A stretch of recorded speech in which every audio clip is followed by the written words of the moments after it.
Thank you, Dr. Ravi, for your detailed introduction. Now I will start my presentation about the NGS technology introduction, especially for our DNB technology. I'm Harold from the MGI Asia Pacific Technology Support Team, and it's my great honor to connect with you through this webinar. My contact email is this one, and you can feel free to reach out for any technical discussions. And here we can see an interesting map. If this is our DNA, our genomics DNA, then how can we do the sequencing in the NGS technology? We will use some method to do the fragmentation like this. We use the enzyme or ultrasound or something else to do the fragmentation, and then we will do the sequencing for every of the fragments. We call this as reads. We got some of reads of this, and you can see some of them can be mapped together because you have some same base pair like this.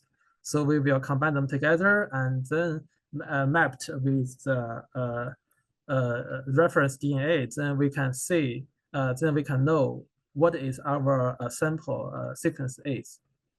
So as you know, NGS, next generation sequencing, is a revolutionary tool in genomics. And that supports DNA sequences through high efficiency and high throughput approaches.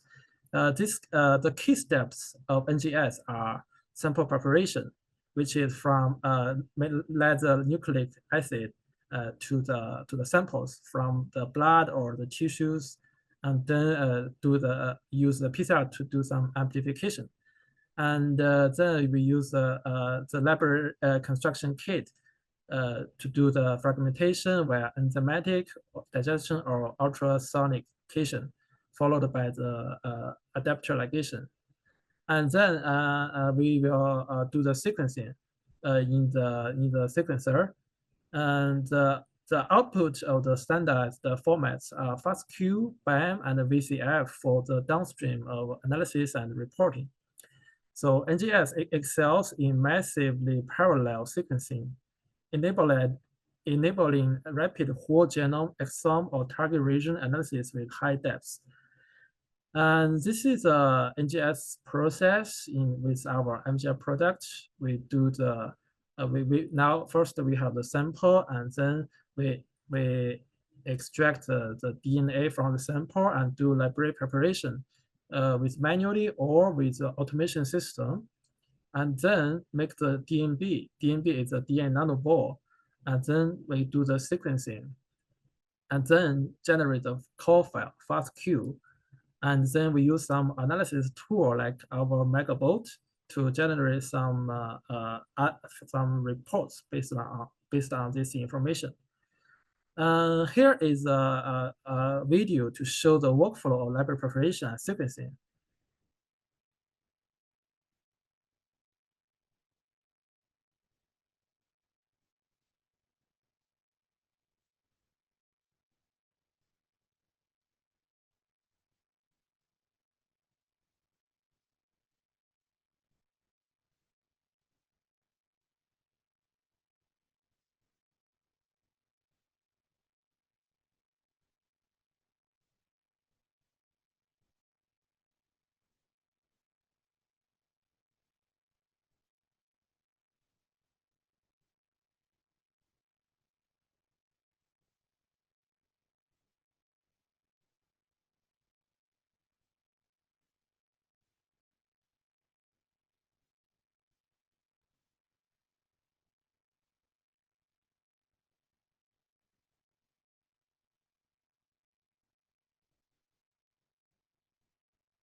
Yeah, you can see more interesting video from our website, mgtech.com to products and resources.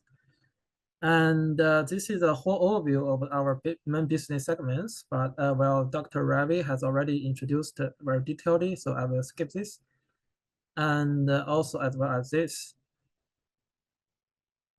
And here we can see the whole workflow of the library preparation and sequencing. I will introduce in details. First one is the library preparation. This is our main DNA sample, which is extracted from the blood or tissue or something else. We will do the fragmentation to make it into the pieces, and we will select the size with the proper size, like from 100 base pair to 500 base pair. And then we do the ERAT.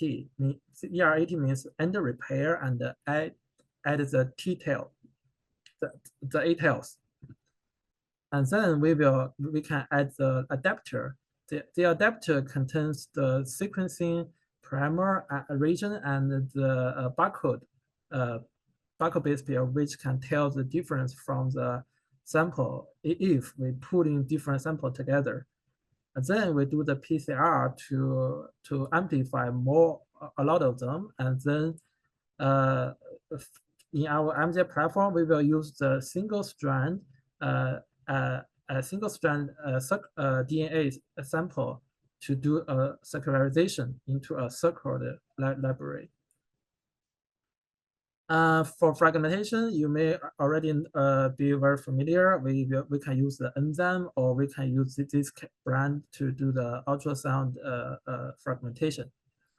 And this is the QC method we usually use for the sample and the library. One is a qubit to do the quantification of the concentration, and the purified detection for the sample, and the integrity with this agarose gel electrophoresis. And this is the size selection principle. First, for the size selection, we will add twice beads in the purification step. For the first time, we will add maybe 100 microliter beads, for example, to select the red side selection, and then we do a wash, and then we add a little beads, like for example 15 microliter beads, to do the left side selection, and then after washing and recover with the T buffer, we can get the target region size like this. And then we can do the following step, like the end repair, to make this end into the what to say, it's a parallel end. And then we can add the A tails. The A tails is the is used for helping us to add in the adapter like this, because the adapter has the T base pair in here, so A and T combine together, which we can generate this sample together with the adapter. And after this, we will do the QC for the product. Use a qubit to check the concentration and to check the size. After adding the adapter, it will increase a little. Usually for P100 sequencing, this is the pair end sequencing, where the insert size is around 280 base pair. For the P150, it's around 420. And for the QC standard, you can for different library product kits, there are different standard. You can refer to the menu accordingly. And then we can get a double-strand DNA library. We can also call this PCR product. And we will do a circularization step, which is 95 degrees denature, to let them separate, and then we choose one of them to do the circularization with the help of the splint oligo. And then we will do the digestion to remove the uncirculated strand and the enzyme and something else to get the final circulated library. For the QC, we will use our analyzer and qubit to check the size and concentration. This is the structure of our circularized library. We have the sample barcode here, read one primer, and the barcode primer here. And this is the insert DNA. And then we will move to the DNB generation step. First, we need to know what is DNB. DNB is the DNA nanoball, refers to a nanoscale DNA clusters generated via the rolling circle amplification, which is called RCA. Unlike the traditional PCR, RCA uses single-stranded DNA as a template and high fidelity polymerase for linear amplification, eliminating error accumulation from PCR's exponential amplification. This dramatically reduces the sequencing errors. And why do we make the DNB? Because the one circularized the circle DNA is like only one match can generate low signal, but with the help of the DNB, it's like 100 to 1,000 copies of the match. So it can generate a high signal, which can help to increase the accuracy of the sequencing signal. And how does the DNB improve the sequencing? Uniformity is the first one. Each DNB originates from the same template. You can see with the same templates, it copies 200 to 1,000 copies. So their duplicate error is almost zero. And compact structure, DNBs are small and dense, enabling high density loading on chips for increased throughput. And also with a high SMP precision and high indel precisions. What if you choose the PCR method to amplify? If one copy has some error or mutation, for example, in the cycle 3, then this wrong template will be amplified more and more, and the error will be accumulated. And then we can say the DNB loading technology. Our chip is it's called the patterned array with very the spots are labeled on the chip in order. And yeah, it's very beautiful and can help us to increase the signal detection accuracy. And we have the fourth principle for DNB loaded to the flow cell. One is sedimented by gravity, and two is attracted to bind the spot by the electricity power and combined with spot under the van der Waals force and proton embedding. And then, yeah, this is a workflow for loading DNB. It's like this.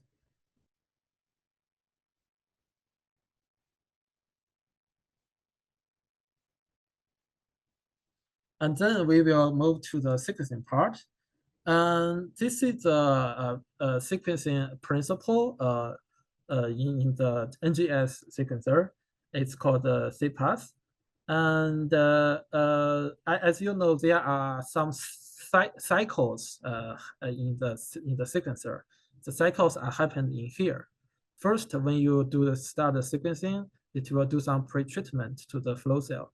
And then the cycles will start to do the incorporation and then imaging to generate the signal, and we can do the base coding in the machine, and then cleavage for the used cycle, and then do this again. And after all this finished, we will do some cleanups things. Yeah, this is another picture for this. And then we can generate the FASTQ file. It looks like this. And you may be interested to the PE sequencing, how we can do the PE sequencing in our DNB technology. Let's see the image. First one, we will do the read one in sequencing because this is a single strand. So the primer and enzyme connected to here, and then do the sequencing with every cycle by cycle. And then when we read one sequencing finish, we will do an MDA step. It's called multiple displacement amplification. We will generate a lot of new strand to here. And then we can do the read two sequencing in the new strand. This is how we do the P sequencing. Yes, SE sequencing looks like this, and pair end sequencing looks like this. And this is their order. And then when we get the signal results, we can do the analysis in our machine.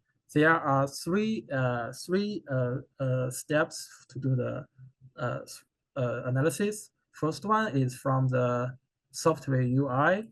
We got the result is called the raw image, like this. The machine takes the picture for this. And then we will do some primary analysis. It's used by the BASIC software. We can BASIC the signal to the FASTQ file, and then we can do secondary analysis. Use our software like the Megabot to generate the reports. This is a workflow from raw image to detection and to check the density and check the signal and then get the FASTQ file. This is a whole workflow for our from library preparation to analysis. And as you know, DNB technology embodies MGS commitment to precision sequencing. We aim to empower your breakthroughs in research and clinical applications through innovation. For collaboration or technical inquiries, please contact me via email. And this is for the NGS technology introduction. No, I think thank you very much for accepting the invitation from Haystack Analytics to do this webinar, where we could highlight some of the advancements with respect to NGS technology itself and MGI platforms that are available for diverse applications, as well as the flexibility and the openness about the different platforms that MGI is providing. I think this was very informative and useful for people who want to choose the platform for their application need. And it will help them finalize their experiments according to the instruments that they are going to use. Also, if there are no experiments planned, probably these will help them in planning the experiments or even procuring the instruments. Thank you so much. Thank you, everyone. I conclude the session now.